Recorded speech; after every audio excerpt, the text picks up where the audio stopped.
Hello students, I am Hardik Sheta from Saraswat International Academy, Vapi. આજે આપણે ધોરણ 12 વિષય ભૌતિક વિજ્ઞાન ચેપ્ટર નંબર 10 તરંગ પ્રકાશ શાસ્ત્રમાં સ્પર્ધાત્મક પરીક્ષાઓની તૈયારીઓ આગળ વધારીશું.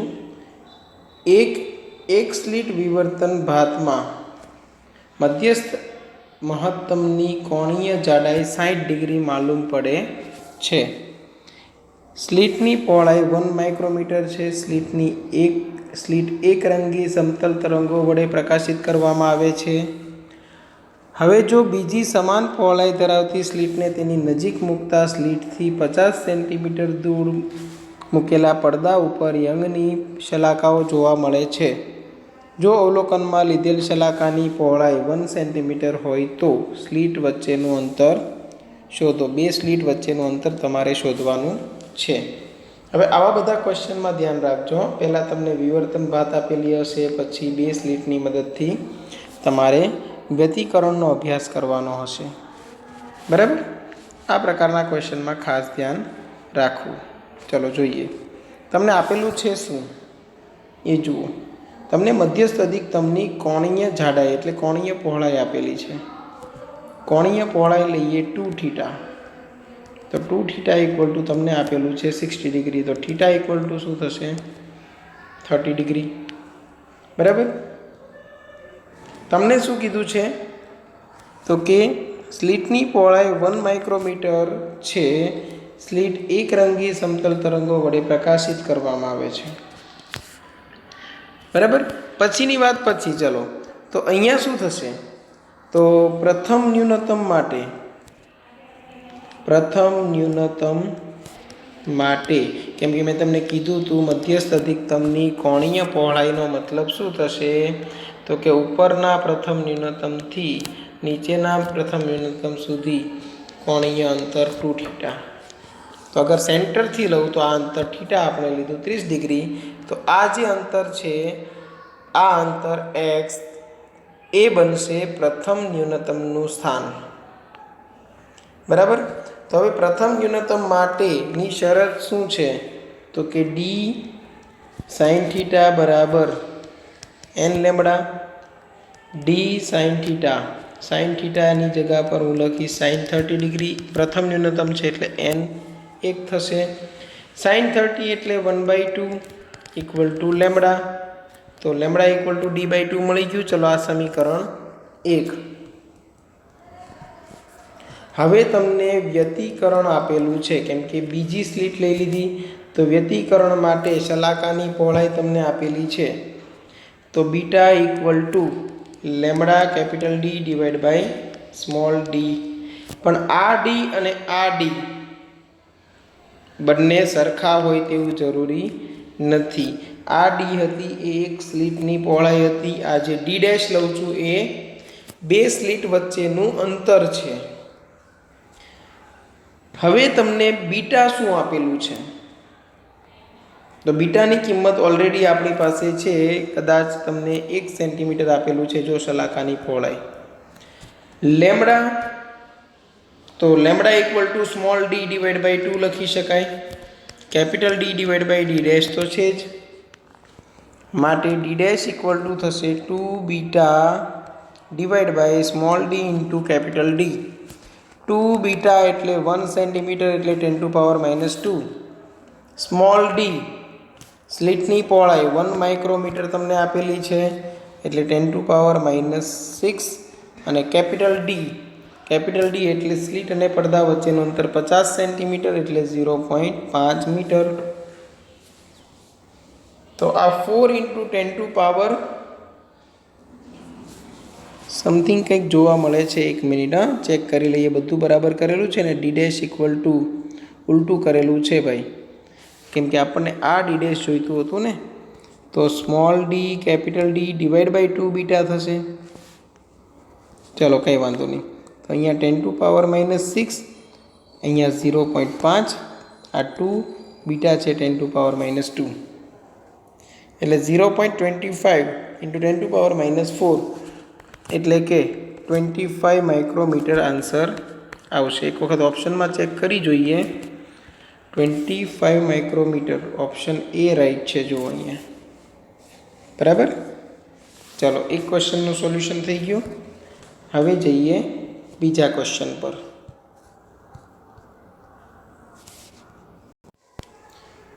ओके, तो क्वेश्चन है बे टूरमेलिन प्लेटना प्रयोग में पोलराइजर और एनालाइजर क्रॉस्ड है। क्रॉस्ड नो मतलब शू थाय समझो कि प्रारंभिक खूणो बंने वच्चे केटलो छे 90 डिग्री।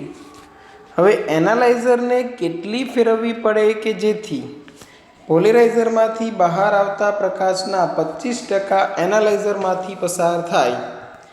तो साव सिंपल है, आई बराबर I0 cos square theta no उपयोग करो।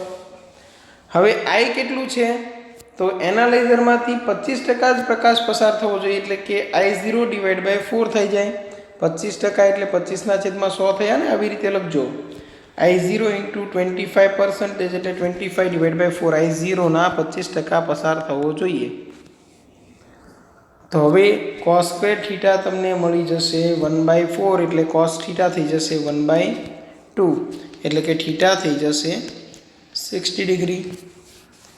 तो कितला डिग्री फेरवવો पड़े? डेल्टा थीटा बराबर प्रारंभिक खूणो थीटा आई माइनस अंतिम खूणो 90 माइनस 60 एटले 30 डिग्री तमारे फेरवવો पड़शे।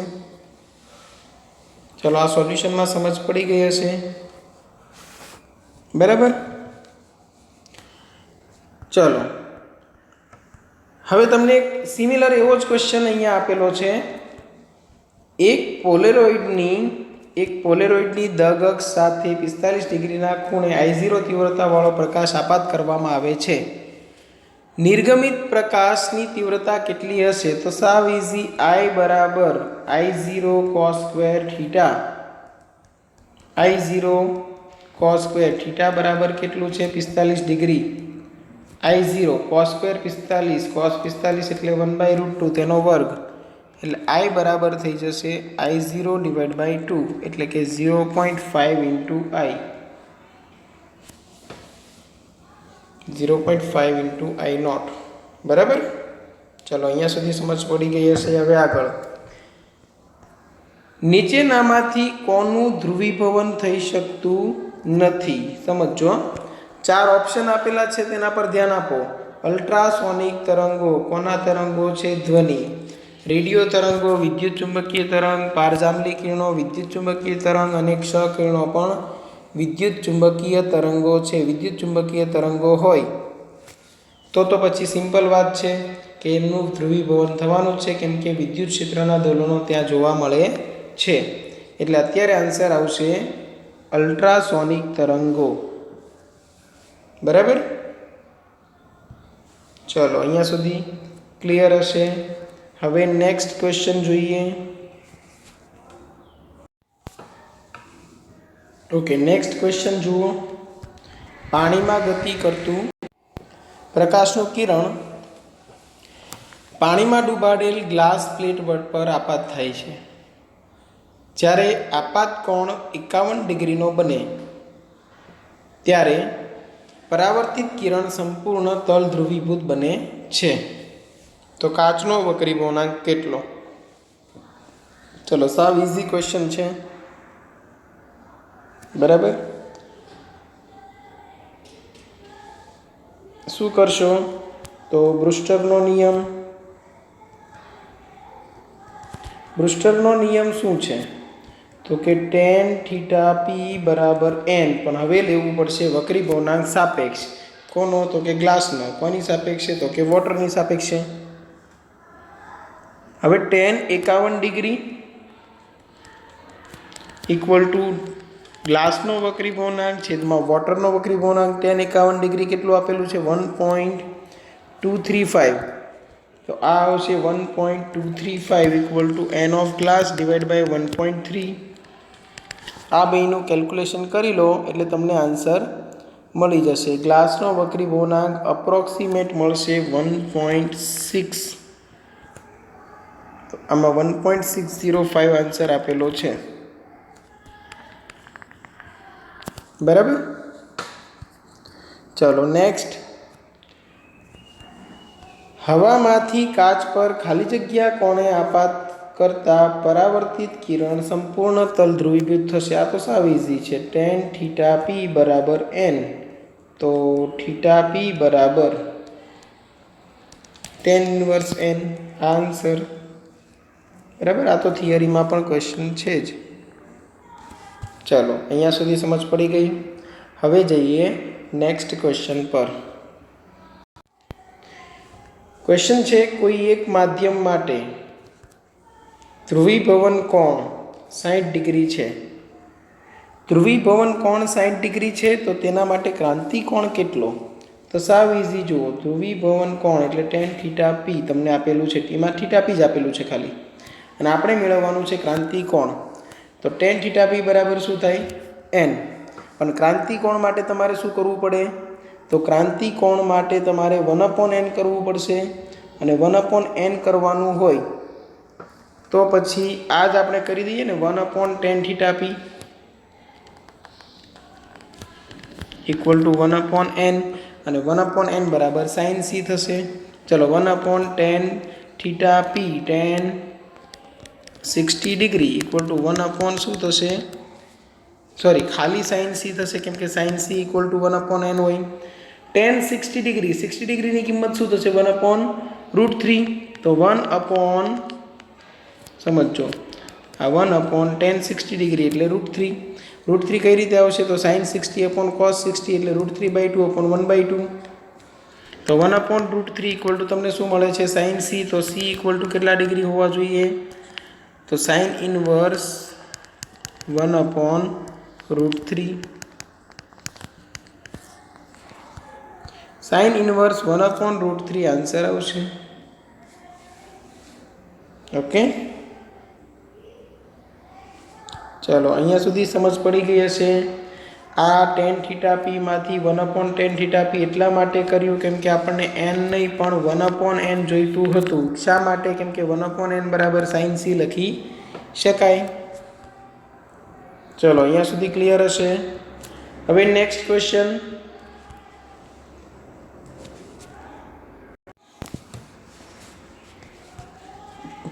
લેમ્બડા તરંગલંબાઈનો એક સમાંતર પ્રકાશપુંજ ડી પહોળાઈની એક સિંગલ સ્લિટ પર લંબરૂપે આપાત થાય છે. વિવર્તન ભાત એ સ્લિટથી D અંતરે મૂકેલ પડદા પર મળે છે. મધ્યસ્થ તેજસ્વી બેન્ડથી કેટલા અંતરે દ્વિતીય અપ્રકાશિત બેન્ડ મળશે તે આપવામાં આવે. સમજો. તો પહેલાં તો અપ્રકાશિત બેન્ડ, દ્વિતીય અપ્રકાશિત, અને આ જે છે એ સિંગલ સ્લિટ છે એટલે વિવર્તનનો કન્સેપ્ટ આપેલો છે. એટલે સાવ સિમ્પલ સોલ્યુશન આનું નીકળશે. તમારે પહેલાં લેવું પડશે ન્યૂનતમ માટેની શરત. ચલો, ન્યૂનતમ માટે પથ તફાવત શું થવો જોઈએ?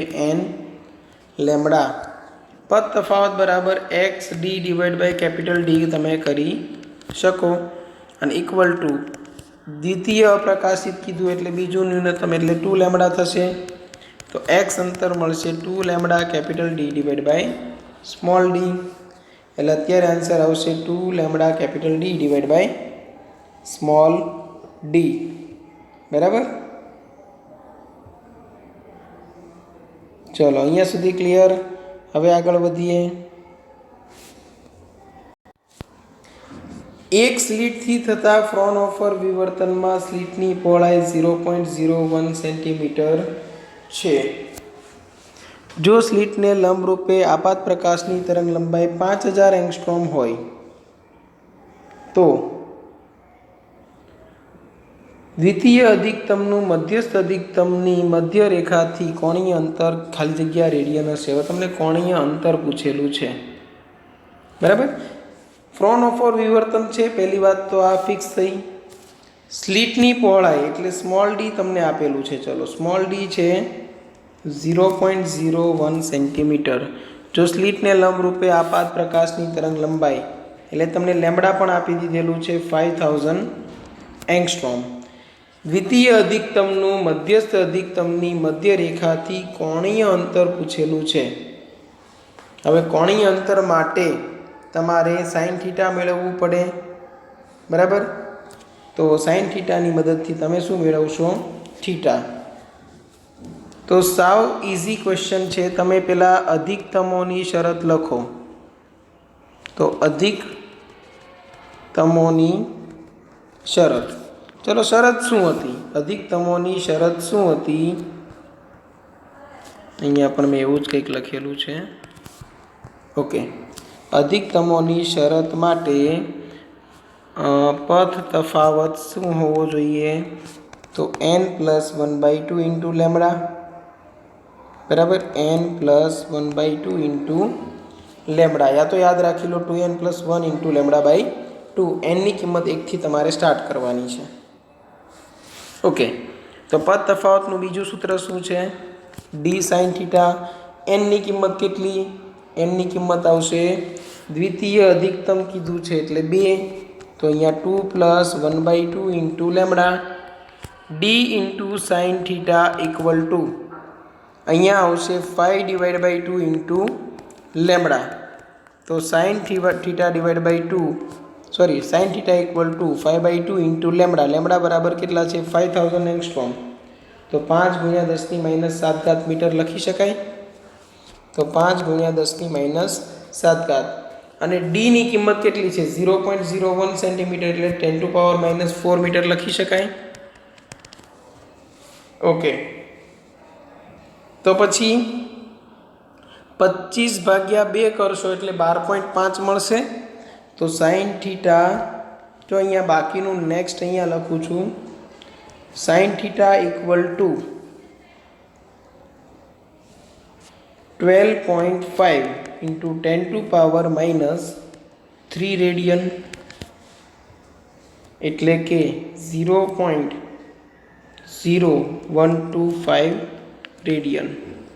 હવે આ ખૂણો જુઓ, તમને સાઇન થીટાની કિંમત અતિ સૂક્ષ્મ મળી, તો પછી સાઇન થીટા બરાબર થીટા લખી શકાય. અહીંયા રેડિયન ના લખી શકાય કેમ કે સાઇન થીટા હતું, પણ આ રેડિયન છે. બરાબર, તો 0.0125 રેડિયન છે એ આન્સર છે. ચલો અહીંયા ઓપ્શનમાં એ નથી, ડી છે.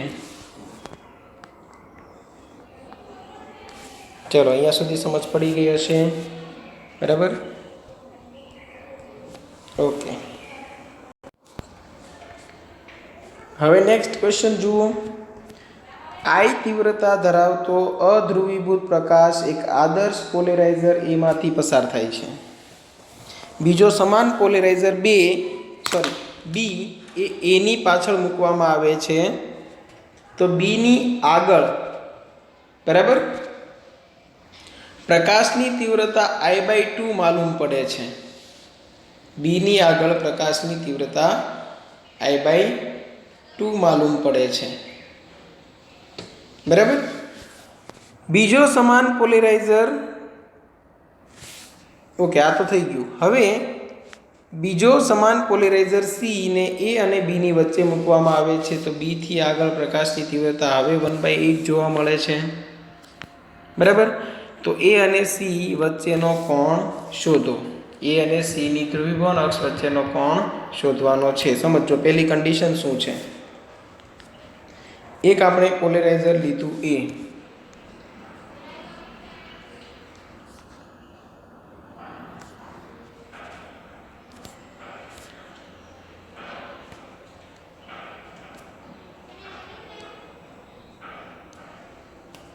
બરાબર, આ એક પોલેરાઇઝર છે એમ સમજો. આ પોલેરાઇઝરને નામ આપી દઈએ એ.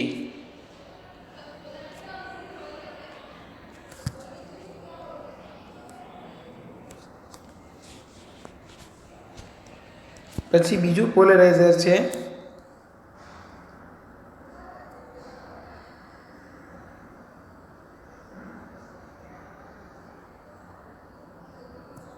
બી. જ્યારે પ્રકાશ આમાંથી પસાર કરીએ, બરાબર, ત્યારે ધારો કે પ્રકાશની તીવ્રતા I0 છે, તો બીમાંથી પસાર થાય ત્યારે કેટલી મળે છે? I0/2. બરાબર, એટલે અહીંયા ધારો કે તીવ્રતા I0/2 છે.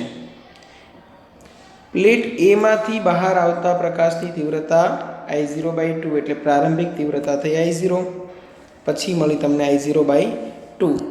હવે પછીની કન્ડિશન કેવી છે? હવે પછીની કન્ડિશન એવી છે કે જેમાં તમે 3 પોલેરાઇઝર મૂકો છો.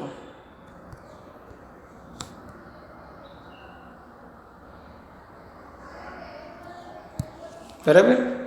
અને એ ત્રણેય પોલેરાઇઝરમાંથી હવે તમે પ્રકાશ પસાર કરાવો છો. જુઓ, એવું બિલકુલ જરૂરી નથી કે 3 છે એ આવી રીતે સમાંતર ગોઠવાયેલા હોય. એક ક્રોસમાં હશે, બીજું પોતાની રીતે ક્રોસમાં હશે, ત્યારે જ તો એનાલાઇઝ થઈ શકે કે બહાર આવતી તીવ્રતા કેટલી છે. તો હવે સમજો, આ તો એ છે જ, એ તો પોતાના સ્થાન પર ફિક્સ જ છે. આ બી તો છે જ, પણ બંનેની વચ્ચે હવે આવી ગયો નવો પોલેરાઇઝર સી. અહીંથી પ્રકાશની તીવ્રતા I0 હતી જ, તેમાંથી બહાર નીકળતી હતી એ I0/2 થતી જ હતી. પણ હવે સી પોલેરાઇઝર મૂકી દીધો એટલે બીના આગળની તીવ્રતા કેટલી થઈ ગઈ? I/8. એટલે અહીંયાની તીવ્રતા થઈ ગઈ I/8. બધે I લખેલું છે તો આપણે અહીંયા I જ રાખીએ. બરાબર? તો હવે આ તીવ્રતા કેટલી થઈ? I/2. અને સી માંથી નીકળે ત્યારે તીવ્રતા કેટલી થઈ ગઈ? I/8. અહીંયાના જે દોલનો છે એ આની દગ અક્ષને સમાંતર હોય, એટલે આ દગ અક્ષ અને આ દગ અક્ષ વચ્ચેનો ખૂણા માટેનું સીધું રિલેશન આવું બનશે: I = I0 cos²θ. હવે I એટલે આ અંતિમ થઈ ગઈ. સમજો, આ જે છે તેને આપણે લેવાના છીએ સી માટે પરિણામી તીવ્રતા I તરીકે, અને આ જે છે એ સૂત્રમાં I0 તરીકે લેવાના છીએ. બરાબર? કોના માટે? તો કે સૂત્રમાં મૂકવા માટે. તો I ની જગ્યા પર શું થઈ જશે? I/8. I0 ની જગ્યા પર I અને cos²θ આપણે મેળવવું છે. I કેન્સલ થશે. સોરી, અહીંયા I/2 છે ને? હા, I કેન્સલ થશે તો તમને cos² બરાબર મળશે 1/4. cos² 1/4 મળે તો cos θ મળશે 1/2, અને cos θ 1/2 મળશે તો θ બરાબર 60 ડિગ્રી. બરાબર? એટલે આ સમજો ખાસ. ક્વેશ્ચન શું કહેવા માગે છે? પહેલી કન્ડિશનમાં અહીંયા તીવ્રતા હતી I, અહીંયા તીવ્રતા થઈ I/2, પણ એ કોના લીધે એનાલાઇઝ થયું? બીના લીધે. બરાબર? કેમ કે બીમાંથી કોઈ તીવ્રતા મળતી હશે એ આપણે માપી લીધી, તેના પરથી એમાંથી પસાર થતી તીવ્રતા આપણને ખબર પડી કે ઓરિજિનલ તીવ્રતા કરતાં અડધી છે. પછી વચ્ચે બીજી એક ટુર્મેલિનની પ્લેટ મૂકી દીધી સી, ત્યારે બીમાંથી જે એનાલાઇઝ થયું, મતલબ અહીંયાની તીવ્રતા માપી, ત્યારે અહીંની આગળની તીવ્રતા ઓટોમેટિક ખબર પડી. કેટલી મળી? I/8. એનો મતલબ એવો થયો કે એમાંથી નીકળતી હતી I/2, તેમાં કંઈક ફેરફાર થઈને શું બની ગઈ? I/8. એટલે પ્લેટ સી માટે તમે આ સૂત્ર લાગુ પાડ્યું કે I = I0 cos²θ. તેમાં I શું છે? તો કે પરિણામી તીવ્રતા એટલે I/8, અને I0 એટલે મહત્તમ તીવ્રતા. કેટલી સી ને મળે છે? I/2. આ પરથી તમે θ મેળવ્યો 60 ડિગ્રી. ચલો, એટલે આ આન્સર આવશે. બરાબર છે? તો અત્યારે આપણે કેટલાક ક્વેશ્ચન્સનું સોલ્યુશન જોયું. આવા જ ક્વેશ્ચન્સના સોલ્યુશન તમે પણ જાતે કરતા રહેજો, અને જ્યાં જરૂર લાગે, જ્યાં હેલ્પની જરૂર હોય ત્યાં હેલ્પ માટે મને પૂછી લેજો. કોઈ ડાઉટનું સોલ્યુશન કરવું હોય તો એ ડાઉટ પણ તમે વોટ્સએપ પર મોકલી શકો છો. બરાબર? કોઈ પણ ડાઉટ હોય તો તમે ક્યારે પણ કોન્ટેક્ટ કરી શકો છો. ક્લિયર? નેક્સ્ટ લેક્ચરથી આપણે કોઈ નવા ચેપ્ટરથી સિલેબસને આગળ વધારીશું. બરાબર? અહીંયા સુધી કોઈ પણ પ્રકારનો ડાઉટ હોય તો કોન્ટેક્ટ કરી લેજો. ચલો, અહીંયા સુધી રાખીએ છીએ. Thank you.